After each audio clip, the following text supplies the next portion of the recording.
Hello everybody, welcome back once again to the Lost Odyssey walkthrough. So we are down below Gangora's mansion here, and I don't know if we're going to be able to do anything in here, but we're going to find out.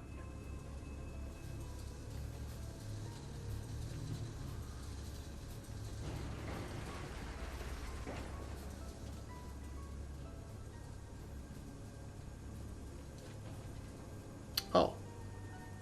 Oh, I see. Yeah, this is just the, that just led us back to the,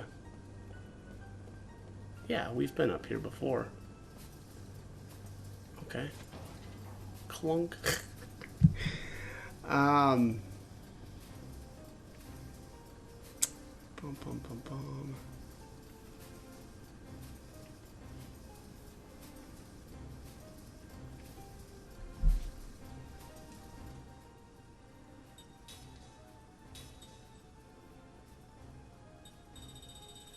Just check something here.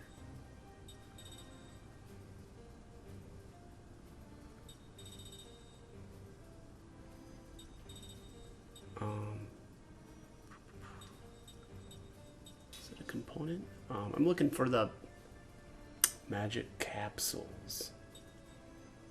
Metal scale. Maybe it's a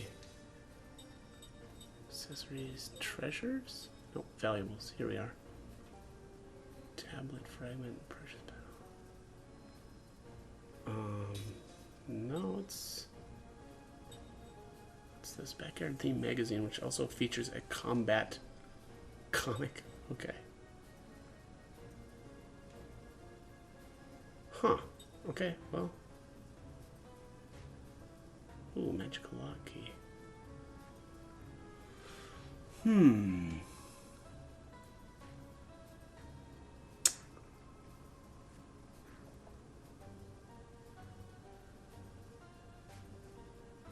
Alright, well, we'll have to figure that out some other time.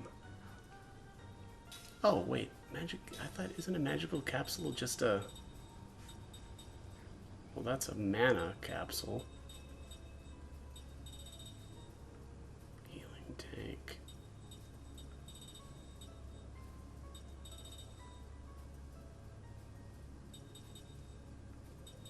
Huh, okay, well, alright, whatever. Alright, so I need to... I know there's... Or I'm pretty sure that there's some other stuff here in... whatever his mansion here. But I need to... boom, boom, boom, boom, boom.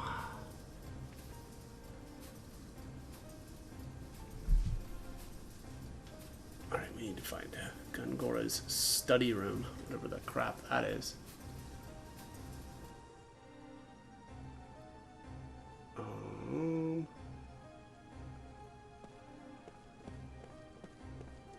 Is there an elevator in here? I mean, that looks like that would be an elevator right there, but it must be in this one of these, like, or probably like this big open room, right? Ouch. Magic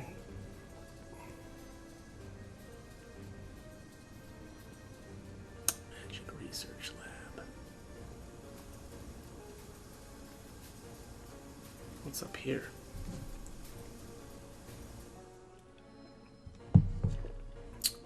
Nope, this is the hallway.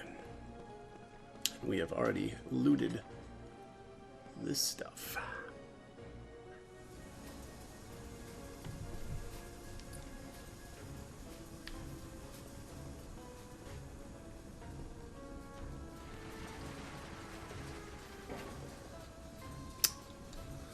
Second floor or the first basement floor? Okay. Oh, here we go. Second floor.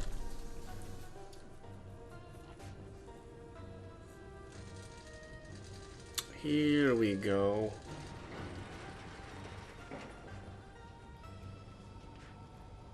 Okay. Oh, I see a treasure. Forest Stone Beast Fang, and this looks like there's one back here too. Yuppers. 3 mag Magic storing stone. Okay. What do we have here? Power drink.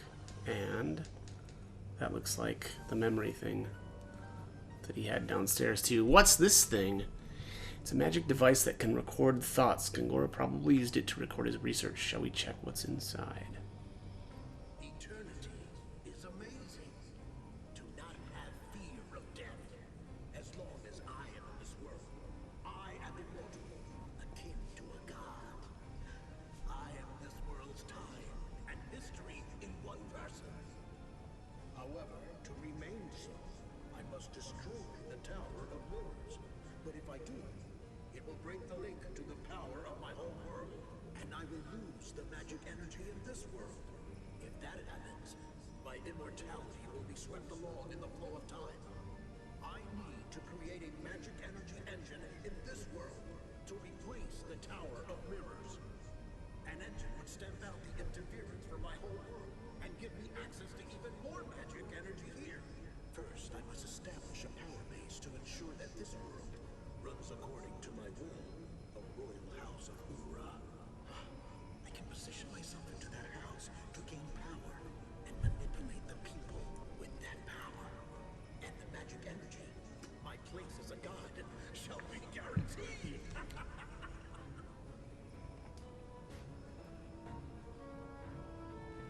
Ah, it's so annoying. What the heck does that Gangora guy want to do? The throne of the gods. Does he believe such a thing actually exists? He probably does. That's why he completed the Grand Staff, even if it meant becoming King of Ura first. Okay. Well, I believe that is it for this joint. So let's get on out of here.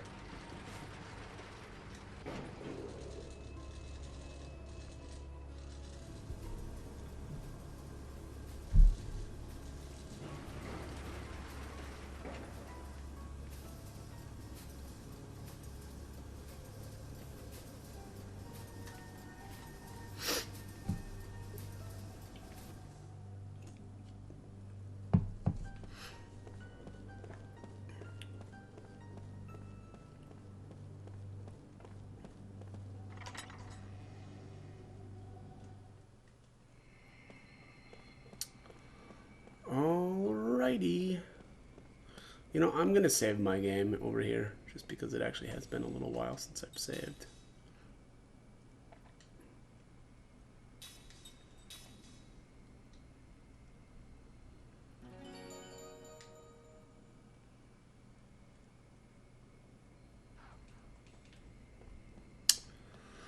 Okay, let's head on out here. Let's see here, where are we at?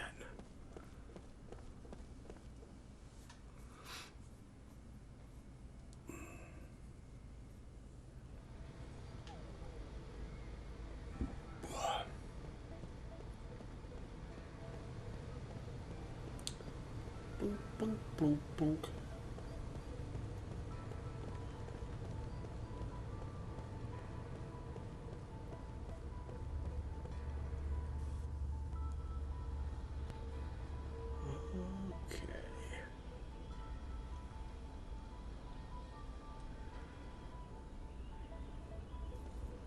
Boom, boom, boom, boom.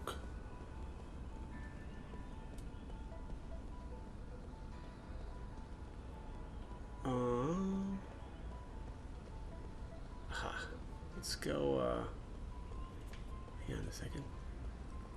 This person is sticking out like a sore thumb. Oh, nope. I don't know.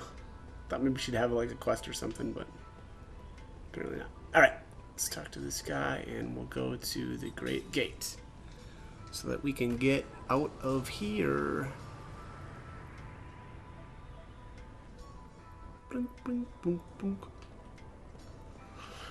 Okay, so we are going to head to the Ypsilon Mountains.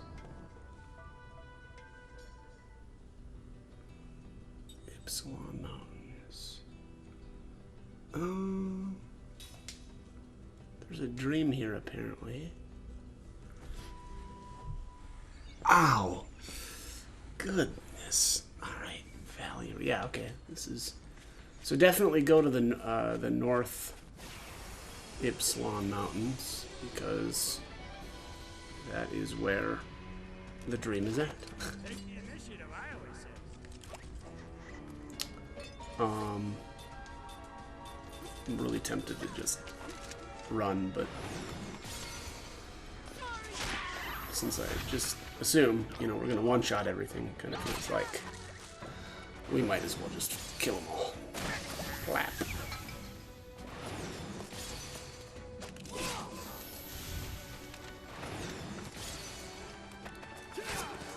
Oh, the big miss.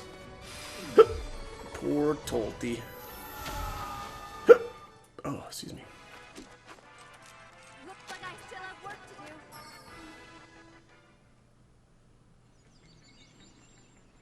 do. Let's just see here. Okay, yeah. Oh, she needs to learn so many of Mac's abilities. That sucks. Oh. Why am I not learning that?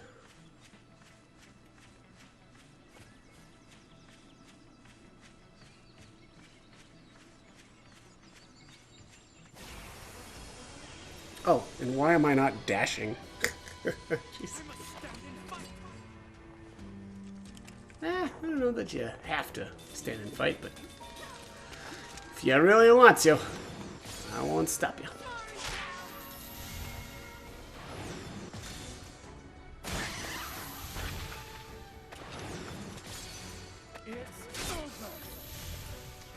It's wild seeing all these people go before Kaim. For Ura. Alright, let's dash. Zoom. There we are.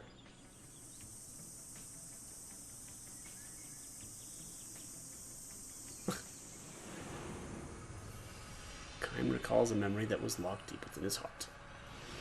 Alright, it's dream time. Dream has been revealed.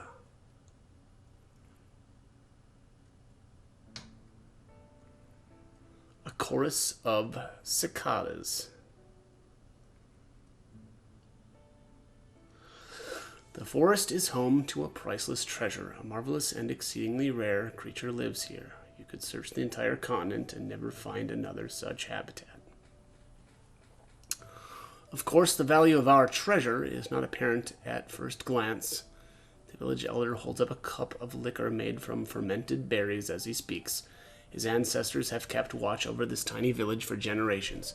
It is summer, and the massed cries of 1,000,000 cicadas pour down upon the small fort that guards the entrance to the village. The chorus of insects sounds like a steady rain. I wonder if you gentlemen understand what I mean. The elder scans the dozen or so powerfully built men gathered at the fort. All of them wear a look of puzzlement. All but one, that is. You said your name is Kaim? Asks one of the villagers. You seem to know what he's talking about. Kaim nods and points upward. It's the cicadas, he says. A stir goes through the villagers. With a delightful smile, the elder says, So you know, do you? Far from delighted, the men in armor share suspicious glances. All are mercenaries.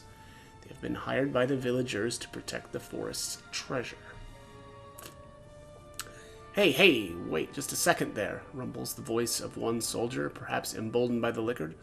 Are you telling me that this treasure we're supposed to protect is just cicadas? What's so special about them? They're everywhere. That is true, says the elder, which is why I said the value of our treasure is not obvious at first glance. They sound just like any cicadas I've ever heard, another of the mercenaries says with a look of amazement. Yeah, how is this chorus of cicadas different from any other? They sound just like the ones in my hometown. The other soldiers laugh in agreement. Absolutely, says one. No difference, says another. The elder and the villagers, however, are not amused. They turn to Kaim as the elder asks him, Will you help us protect our treasure? That is what I'm here to do, he replies. Tell me again, Kaim, do you really know the meaning of the treasure of this forest? I do. Then let me ask you this. Do you know when this summer's battle will bear fruit? Kaim takes a sip of his liquor, releases a long, slow breath, and says, In 75 years. We're fighting for the summer 75 years from now. Is that what you mean? Another stir goes through the group of villagers. The elder, with a great look of satisfaction, nods deeply and refills Keim's cup. To the stunned mercenaries, the elder says, "We have protected our cicada chorus generation after generation. The ones who made it possible for us to hear this summer's chorus. Listen, it sounds like pouring rain. Are the villagers who were grown-up men 75 years ago when I was just a boy. The chorus that shook the forest last summer was protected 76 years ago. And the next summer, the cicadas protected 74 years ago will start singing together. This is how we have protected the forest cicadas over the years. Do you gentlemen now see how much it means to us?" It is a matter of simple arithmetic. After the eggs are buried in the ground, the cicadas that live in the forest spend 75 long years in the larval stage. At last, in the summer of their 75th year, they become mature insects, come out of the ground, and sing like mad in the treetops for the short week or two they remain alive. Just before they die, they come down from the trees, mate, and bury their eggs in the ground. The new crop of eggs then spend another 75 long years in the earth. The fact that we can hear the cicada chorus this summer means only one thing, that the forest was at peace 75 years ago. Similarly, if the forest remains at peace this summer, the villagers will be able to hear the chorus 75 years from now. We have used what little money we have to pay you gentlemen to assemble here for this, to make the forest resound with the cicada chorus in 75 years. All the mercenaries but Keim openly show their disappointment. "Wait just a second now, Grandpa," says one soldier standing ramrod straight. "You mean to say that we're supposed to risk our lives to protect a bunch of bugs?" "Exactly. And even supposing we succeed in what we risk our lives for now, the results won't show up for 75 years. That is precisely what I mean." "Come on, old man, you must be kidding. If it were money or valuables, that would be one thing, but we might lose our lives here, and for what? Bugs? Well, you are mercenaries after all. Okay now, Grandpa, I'm going to ask you one last time. I know this village is poor, and I know you people have had to scrimp and save to put this money together. There's no question about that. But when you say this is for bugs, for 75 years from now, you're not living in the same world I'm living in. For something like that, you're willing to spend every last bit of money you've got, and in the bargain, we get us to gamble our lives. Are you insane? We want the children 75 years from now to hear the cicada chorus for themselves. What's so strange about that? Now we are having trouble understanding you. Don't toy with me, old man. I can't take a job like that," the man shouts and storms out of the fort. Some of the other mercenaries call out to him, "Hey, wait for me. I'm coming with you. Risk our lives for bugs? What a rotten deal that is," and they hurry after him. One man after another disappears with a parting remark. "I'm keeping my advance, though," several of them add. The only fighter left in the fort is Keim.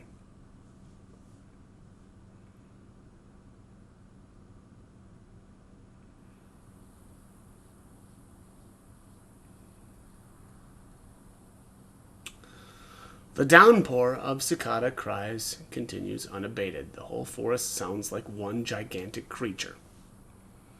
One young man is working the lookout post at the fort in place of the departed mercenaries. He asks Keim, "Are you all right with this?"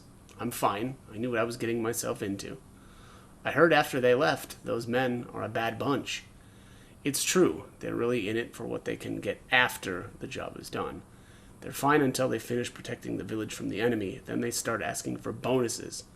They grab valuables and harass villagers. 'We saved the village for you, right? It wouldn't hurt you to give us a little extra,' they say. The reason this year's mercenaries quit is because they realized there was no hope of any bonuses out of this village." "Why did you stay, Keim?" the young man asks him. "There must have been a lot of jobs that would have paid you more." "I just thought it wouldn't be a bad idea to risk my life for something 75 years in the future for a change, that's all." The young man nods his head thoughtfully. Then he tells Keim one of the old stories of the village. "Long, long ago, way before I was born, when the elder was still a boy, there was a summer when the cicadas didn't sing at all. Of course, this means that 75 years before that, there was a battle that ravaged the forest. The elder says that the summer forest without the cicada's chorus was so sad and lonely, it was horrifying. It actually gave him the chills. The trees themselves were alive, but it felt as if the whole forest had died. Sitting alone in the silent forest, he felt so lonely he wanted to cry, and worse, he felt intense anger toward our ancestors for not having protected the forest 75 years earlier. The elder tells this story whenever he's had a little too much to drink. Kime nods in silence. I know all about that, he almost lets himself say, but he swallows his words and smiles instead. The young man goes on. So anyhow, when the elder was sitting and crying in the forest, he says, a traveler came along, a young man, big and strong, a man like you, Kime. He said to the elder, don't ever forget how sad and lonely you are today. When you grow up, make sure you never let the children who will come 75 years after you feel this way. The elder says he doesn't remember the man's face, but he will never forget his words. He tells this story to the young people of the village over and over. Kime nods again, saying nothing, but the skin of his back seems to creep beneath his shirt. All these years, the elder has kept the promise he made to the traveler. No matter how much the merchants might have pressed him, he has never let them do anything that will ruin the forest. He has kept on good terms with the neighboring villagers to avoid making enemies. He has sometimes entered into dealings that were not to our advantage and lost many chances for us to make money. This is why the village is still so poor. The young man gives a self-deprecating smile. Still, not one person in the village resents the elder for what he has done. The village kids have always grown into the forest to bathe themselves in the shower of the cicada chorus. That's just how he grew up. We took it for granted. We all feel nothing but gratitude towards the elder and all the ancestors who came before him, who have enabled us to hear the cicada chorus every year. Kime says nothing in reply, but he begins to savor the creeping feeling across his back. He begins to mind the face of that young boy he met so long ago, more than 80 years ago. Why aren't the cicadas singing? The boy sobbed. Why is there not even one cicada this year? Why did our ancestors burn down the forest back then? But he had a gleam in his eye, and that same gleam, hidden by wrinkles, still resides in the eyes of the elder. Passed down from one generation to the next, it is there in the eyes of the young man guarding the fort with Kime. This is the very reason that Kime is here. Now the village, which has kept the peace for so many years, is about to be attacked. The neighboring country is expanding its power. Its army has violated the border and is heading this way. The prospects for victory are slim. The elder says, if you can get us through the summer, that is all we need. All we ask is that you help us prevent them from devastating the forest until the cicadas have planted their eggs. The neighboring country is not likely to show much interest in this poor village, which is merely a pathway for the army marching toward the city beyond the forest. If the village can hold out until the end of summer and surrender with the coming of fall, the enemy will probably charge straight through the forest and head for the city. The elder says, and when, after a nice little visit, they'll leave us, we'll have to offer them a parting gift. They can have this worn-out old head of mine. Laughing, he mimes cutting his own head off. The elder has transcended any unseemly attachment to the world. He has lived a full life. Now all he wants to do with his remaining time is to give the children 75 years in the future the chance to hear the cicadas. Tell me one thing, Kime says to the young man, bringing his sword closer to hand. What's that?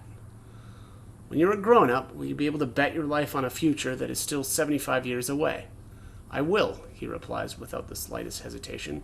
We can't see the joyful faces of children 75 years from now, but I do know that the forest has to be filled with the crying of the cicadas every summer, whether now or the next, or 75 years from now, or even beyond that. That's what they call the grown-up's responsibility, and I'm not the only one who believes this. All the young people of the village do. The elder has raised some damn good young people, I see. What's that? Did you say something? No, nothing at all. Kime holds himself in readiness, staring straight ahead. Dust clouds well up on the horizon, and enemy unit seems to be approaching. The cicadas cry without ceasing. The enemy is coming. All right, it's time. Kime heads out to battle. The Cicada chorus reverberates endlessly, as if playing the song of life. End. All right, that's a cute one. So I take that as to be an allegory, basically, for climate change. I don't know. I don't know if that's what they were going for, but, you know, obviously the elder... I think the part that rang for me was when the elder basically made decisions that weren't necessarily for the good, like in their financial interest, to essentially make sure that, you know, I guess there'd be a future, right? So, I don't know. That's my take. Good story though, pretty cute. I assume that means Kym was successful as well. All right, let's take a look at our time here. Yeah, I don't know. We're at the 25-minute mark. I think I'm just gonna cut this one here, and then we'll start up fresh in the next one. So, as always, hope the guide was helpful, and hope you join me for more videos. Thanks for watching.